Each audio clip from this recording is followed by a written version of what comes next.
The world is dead. It's been dead for decades, its resources stolen, its population enslaved, overrun by alien creatures and a hostile civilization that's drained the planet of anything worthwhile. All that remains is scraps of civilization, desperately fighting against odds they have no hope of overcoming. And you've seen none of it.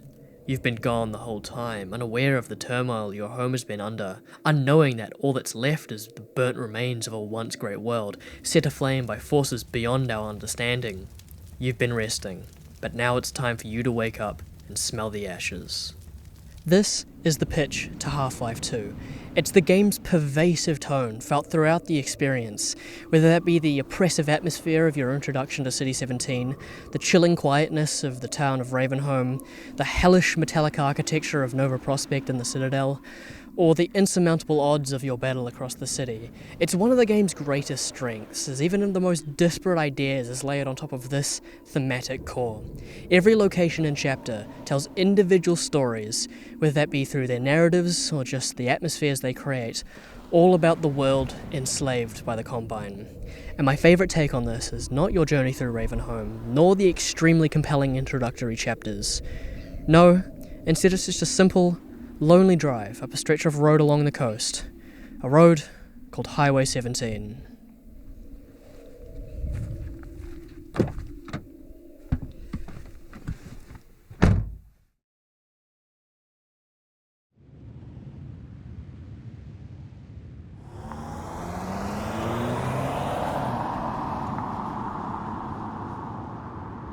Highway 17 sees you taking the Resistance's scout car along a stretch of highway that runs along the coast of the larger Sector 17 area, as you attempt to travel from Shorepoint Base to Nova Prospekt, which serves as a Combine detention centre, among other things.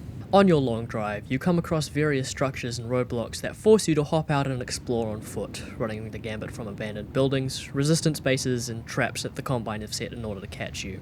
It's on the drive to your first destination that you meet a new kind of alien, the antlions, creatures that burrow, nest, and multiply like ants, but have the speed, ferocity, and size of a lion. While they are an interesting addition to the lore of this world, it's actually a lack of their presence that is important to this stretch of the game, as the thumpers, which are large pillars of Combine tech that thump against the ground and scare away any surrounding antlions, mark the locations that you're able to hop out of the scout car and explore a base on foot. The first location is not one of any significant importance, but the small house that's been headcrab shelled is a great way to immediately set the tone. There are only a couple of locations that are this explicit with the damage caused by the Combine. The other that comes to mind is the small house with a handful of Combine soldiers burning bodies outside of it, but the rest of the chapter is far more subdued in its depiction of the wasteland. Even when they're present, places are usually less specific in how they came to ruin, so it's the first encounter that primes you to read the rest of this chapter in this light, as all you see has one singular cause. Despite that,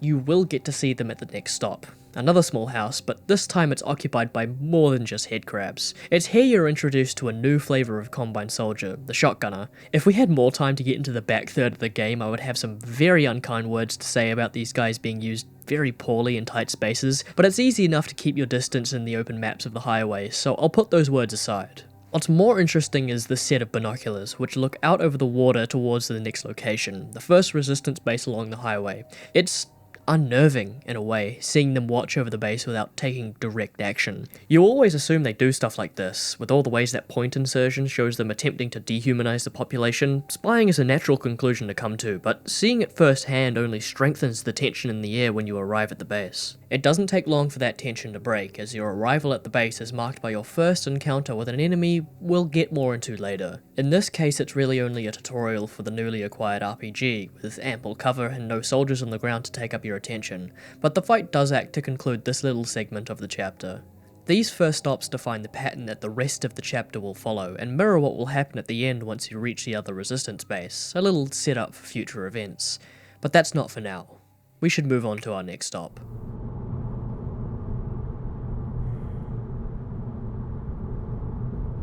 Before we move to our next stop, I want to briefly mention the biggest pain point of the chapter, which is ironically its central gimmick, the scout car.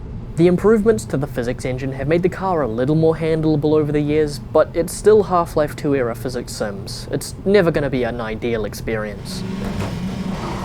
it doesn't handle very well. It feels like you almost have to fight it to do what you want, especially around weird and tight terrain, and overall it can be frustrating to maneuver. I would like to pretentiously argue, however, that it's kind of the point. A metal frame with a V8 generator smashed inside is not going to have amazing cornering performance or drag statistics, and part of the charm of the chapter is hauling the piece of shit across the finish line. There's a level of satisfaction in learning its quirks and features, how it handles and how to drive it best, using the gravity gun to blast it back into a drivable position once you inevitably get it stuck. They force you to do exactly that at the start of the chapter, so it's not exactly an unknown quantity in the design. Whether or not you feel like that's part of the charm though, we've got somewhere a little more important to stop.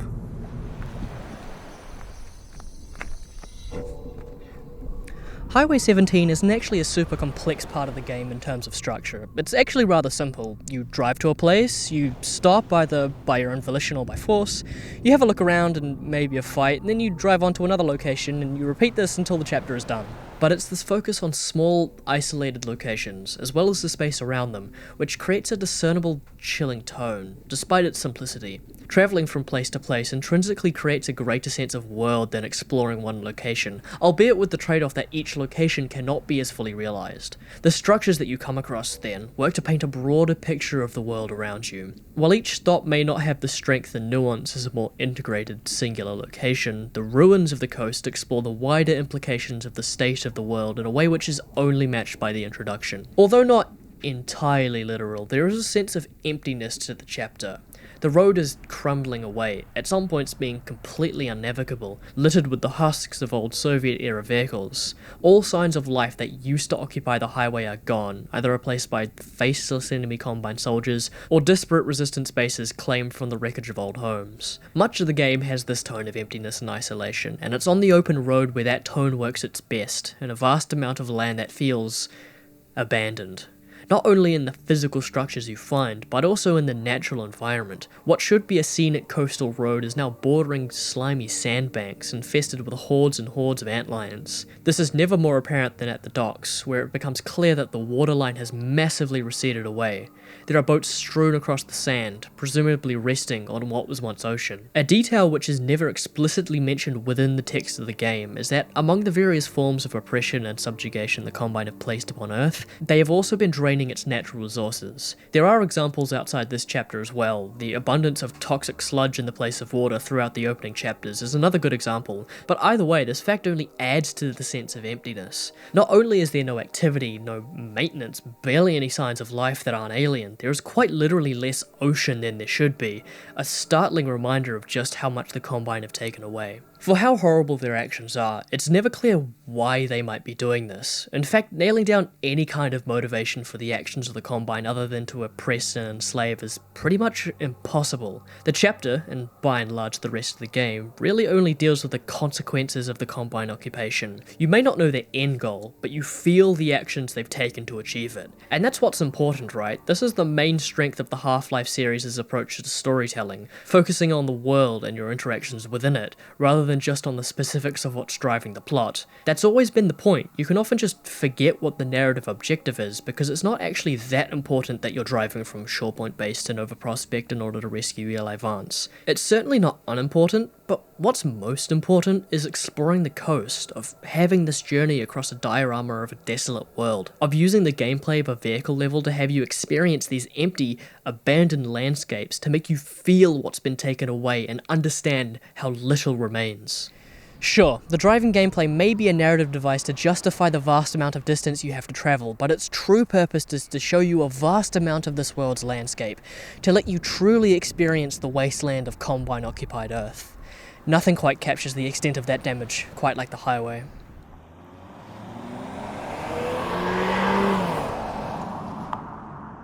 While we're on our way to the next stop, I do want to bring up the mini-boss of the section, the Gunships.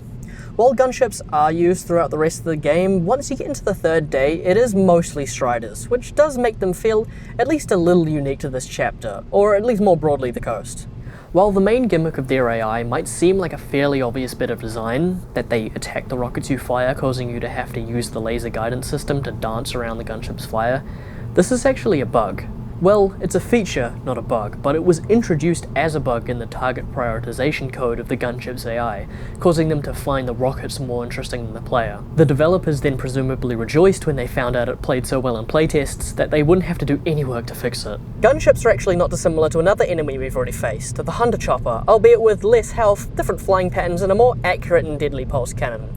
The reason I'm conflating the two then is because they both broadly serve the same purpose, with omnipresent bursts of fire that you have to take cover from, but the fact that you can kill gunships outside of a clearly marked boss fight makes their interactions within a combat encounter quite different. Gunships are by far the most dangerous enemy in a combat encounter, but you can never take them down with a single fill of RPG ammo. Even if there is a refill crate nearby, you always have to look down, go to it, and open it at some point in the encounter. Combine that with all the stuff on the ground that's actively drawing your attention away means that they can never be your sole focus. You can't just take it down right at the start of the fight and then move on to everything else. They're present throughout at least a portion of your fight with the enemies on the ground. This is why the requirement to guide the rocket around the fire of the gunship is so important, as while all that other stuff pulls your attention away from the sky, the amount of attention you need to give to land a hit on the gunship is pulling it back.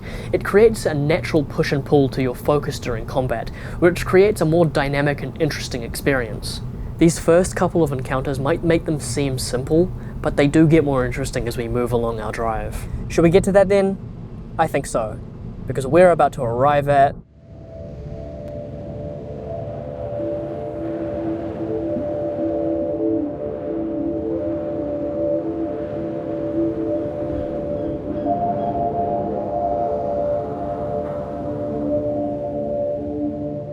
this detour under the bridge is, if I'm honest, why we're here. It's my favourite section in the game. It encapsulates everything I find interesting about this chapter. As you clamber underneath the repurposed rail bridge, the air thick with fog as the trains driving across just about shake the girders out of their rivets. As far out from any civilization as you can ever be, either peaceful or hostile, you cannot help but feel the despair, the unending isolation, but also the hope. Your trek over the bridge is set to what might be Kelly Bailey's best atmospheric track outside of Portal's self-esteem fund, Lab Practicum, a haunting track in which rather than having any kind of strong, defined melody, notes are instead dropped in slowly across a thick layer of droning ambience, like drops of water splashing and reverberating in a pond. It's a similar texture to how your own sounds reverberate across the chasm, only to be swallowed by the natural soundscape of howling wind.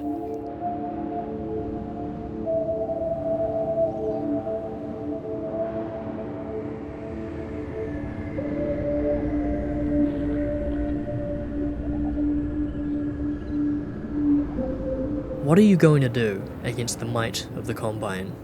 Any action you take is just going to get lost to the wind, just as the sounds of your feet on the girders fades away into the atmosphere. But it echoes, it ricochets, it reverberates across the space, if only for just a brief moment. All you can hope to do is make a splash big enough that it causes others to splash the same.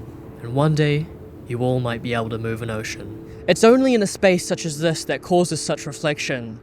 The fog, the layers of concrete above that separate you from the surface, the precarious drop, the isolated space away from the highway, from the horrors of the Combine.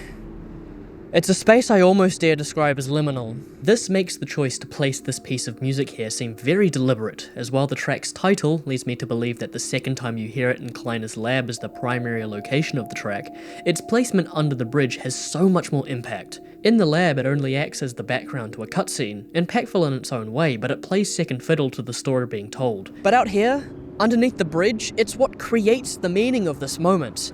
Without it, you're just crossing the underside of a bridge, but when you place it here, the track transforms it into something beautiful. It recontextualizes the simple section of gameplay into a quiet, somber, and reflective moment.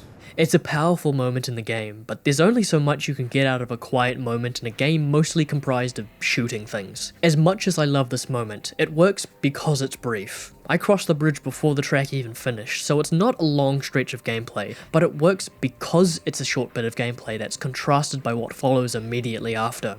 The other side of the bridge is a small combine control room, which you have to fight your way up in order to deactivate the force field on top of the bridge. It's not extremely exhilarating, but it builds towards what happens once you pull down the force field. For what is probably my favourite use of them in the chapter, you're attacked by another gunship, which might not seem very interesting. You just fight the gunship from the safety of this one room, and in fairness, on easy difficulty, that can be exactly what happens. You get to skip what happens next, but otherwise, you get to have the realization during the fight that actually, you can't do that.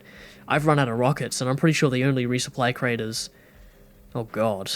It's a simple setup, but it creates an extremely effective contrast between your two different bridge crossings. One is a slow climb, and the other is an exhilarating chase as you're forced across the bridge with the gunship still firing at you. It's these contrasts which the chapter builds its strength from, on a larger scale, with the drives between locations and the gameplay within those locations themselves. The bridge is almost a miniature version of why the chapter works so well, how the game as a whole, when it's at its best, paces its different elements to remain engaging throughout the experience. As affecting as I find this section to be, it is only a small part of the chapter, and it gains its strength from that fact, from being one stop on a journey of many. And as such, we must move on. It's at this point I need to address something I really don't want to.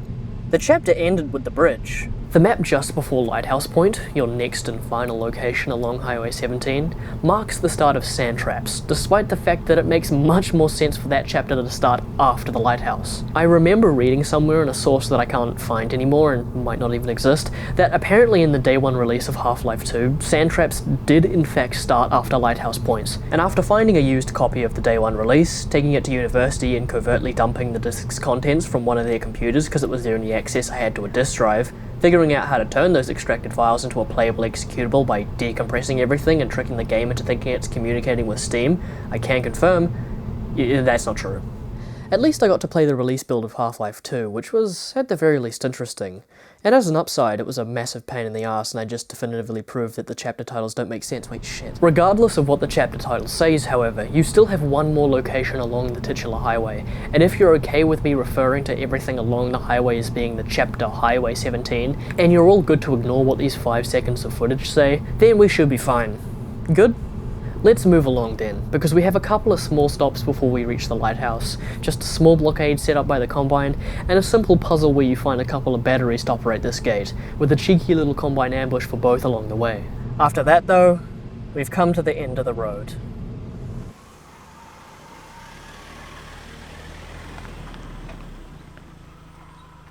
The final stop is at Lighthouse Point, aptly named for the lighthouse that sits at the edge of the base, and just like the last resistance outpost you travelled through, it's about to come under siege. Except this time, they're not holding back. I mean, how else could you end this adventure without one last burst of action? After an hour or so of smaller skirmishes against desperate Combine forces, it only feels fitting to end with a high-intensity, multi-way fight to really mark the end of your chapter along the highway, with dropship after dropship of Combine soldiers and a final gunship fight at the top of a lighthouse. And you know, with the gunship defeated and your trip across Highway 17 over, what strikes me about the trip is that it's not very long. While Half-Life 2 is an excellent game, one of its problems is its lopsided pacing, especially in the third day. The first day is excellent, that's the start through to Ravenholm. The second is very good but doesn't quite reach as high, mostly in the back half and Nova Prospect. But what becomes apparent during that third day is just how important variety is to how enjoyable the experience is. Anti-Citizen 1 and Follow Freeman are long, drawn out, and overly combat heavy, and they make me appreciate the fact that the road trip is done in just over an hour even more. Even if it takes you longer, the use of a vehicle to separate smaller sections of gameplay helps you to separate them in your mind. It bakes a natural flow of tension and release into the structure of the chapter, using the emptiness of the world and the large distance you must travel as the foundational structure of its pacing, where you can wind down after some intense gameplay with a drive, stopping at places that require more and more attention until you reach your next climactic moment, only for the cycle to repeat again. This structure is also found in Water Hazard, but that chapter relies so much more on the gameplay of actually driving the airboat than this one does with driving the scout car, which is why the stops in that chapter feel like they they interrupt the pacing, instead of improving it as it does here. There's a reason that chapter has both a chase sequence and a boss fight in the boat, and no such equivalent exists for the scout car. The airboat is clearly most of the fun and water hazard, but in Highway 17, the scout car is secondary to the places you stop at. You want to leave the scout car and explore, but you don't want to leave the airboat. Maybe the car being difficult to control isn't such a bad thing after all. Maybe it shouldn't be comfortable to drive, otherwise, why would you leave it? Okay, I'm getting ahead of myself. It's more nuanced than that, and there's almost certainly a middle ground to be found. The point is more on the pacing. Something isn't good because it lasts, and this is an excellent example. I was surprised when I replayed this game to collect footage, and I finished the chapter in an hour. I thought it would take longer than that. I remember it being a bigger part of the game than it actually is. And I think that's indicative in and of itself, that it made that much of an impression back when I first played it. It's probably wise then to take some advice from those thoughts, and bring this journey to its end. Many people would say that the best part of the game is Ravenholm, which is fair. It's thick with atmosphere, and it's the most tightly designed chapter in the game, with maybe only Root Canal coming a close second.